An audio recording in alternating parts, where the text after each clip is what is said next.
Isa na naman ito sa kapihan sa Montalban, Rizal na merong nagsasarapang pagkain at inumin. At tingnan nyo, meron pa sila ditong shisha at wine. May malilibangan pa kayo dito kagaya ng arcade at mga board games. At dito lang ito sa May Kalinaw Coffee. Masarap at quality yung lasa ng kape nila dito. Kaya naman pala marami nagsuggest sa inyo na dayuhin namin tong Kalinaw Coffee. Madali lang mahanap yung pwesto nila dito sa May Montalban. Nasa tabi lang kasi sila ng Paris Retiro dito sa May Barangay Burgos. Pagpunta ko dito, nagandahan ako sa design ng coffee shop nila. Marami kayong makikitang mga painting at ang lakas maka-change ng mood ng kulay ng coffee shop nila pati ng ilaw. Mas nagustuhan nga namin yung ganitong medyo madilim kasi parang nakaka-relax makipagkwentuhan. Hindi nga lang pala sa may dining area ganito kasi tingnan nyo kahit CR nila aesthetic pa rin. Nung unang pagpunta ko dito kasama ko yung mga kaibigan ko at tingnan nyo naman punuan sila nung weekend. Hanggang alas 2 kasi sila ng madaling araw pag Sabado at Linggo. Nung natikman ko na masarap yung kape nila tsaka pagkain, sabi ko kay Maynard pagbalik niya dito sa May Montalban try namin magkasama. At ito dahil mahilig to sa laro, inaya ko siya dito sa arcade. Lahat ng customer ay pwedeng gumamit nito basta magpa-assist lang kayo sa kanilang staff. Kung bumili kayo sa kanila, bibigyan nila kayo ng tig-isang token. Galingan nyo nga pala sa paglalaro para mas matagal nyo itong magamit. Bukod dito, may mga board games din sila. Tingnan nyo naman, ang dami nyong pwedeng pagpilian. Kaya naman mas na-enjoy namin yung pagkakape namin dito. Ito naman yung mga in-order namin ng mga kaibigan ko last time. Meron silang Spanish latte, Vietnamese coffee na ikaw yung maglalagay ng milk. At para naman sa mga mahihilig sa matcha, meron sila ditong matcha latte. Sa mga pagkain naman, ito yung in-order namin. Meron silang Revel bar na bagay sa mainit na kape kasi matigas to. Meron din silang bagel with cream cheese. Masarap yung cream cheese nila kaya isa ito sa masasuggest kung tikman nyo. Sa rice meal naman, ito yung pinili ko, yung tocino rice meal. Na may itlog at yung dip ay banana ketchup. Ito naman yung cheesy fries. Meron itong cheese powder tapos meron pang cheese sauce. Marami yung serving nito kaya perfect orderin kasama ng barkada. Sa pagbalik ko naman dito kasama na si Maynard, ito naman yung mga tinikman namin. Ito yung mini croissant nila na nakalagay sa cup ng kape. Dinip ito sa chocolate syrup at masasabi kong mas bagay ito sa mainit na kape. Pagkagat ko nito, tingnan nyo naman yung gitna at talagang croissant. Sa mga cake naman, ito yung pinili ko, yung cheesecake. Masarap tong cheesecake nila, pati na rin tong choco cream waffle. Bagong luto tong isi-serve sa inyo tapos yung dip dalawa, may chocolate tsaka cream cheese. Isa itong choco cream waffle na babalik-balikan ko sa kanila. Para sa akin kasi masarap yung mainit-init na waffle tapos lalagyan mo ng cream cheese. Naubos ko nga to agad sa sarap eh. Mas nagustuhan ko sa waffle yung cream cheese kesa sa chocolate. Sakto na mas gusto naman ni Maynard yung chocolate kaya walang nasayang. Isa rin ito sa masasuggest kong orderin nyo.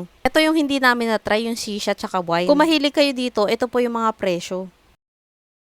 Na-enjoy namin ng mga kaibigan ko at ni Maynard yung pagpunta dito sa Kalinaw Coffee. At hindi pa ito yung huling pagpunta namin kasi paniguradong babalik-balikan namin sila. Marami pa nga pala kami ni Maynard na i-share sa inyo ng mga sulit na pasyalan, kainan at kapihan. Kaya para updated kayo sa mga mapupuntahan pa namin, huwag niyong kalimutang i-follow ang aming mga social media accounts. Yun lang, maraming salamat po sa panonood. Bye!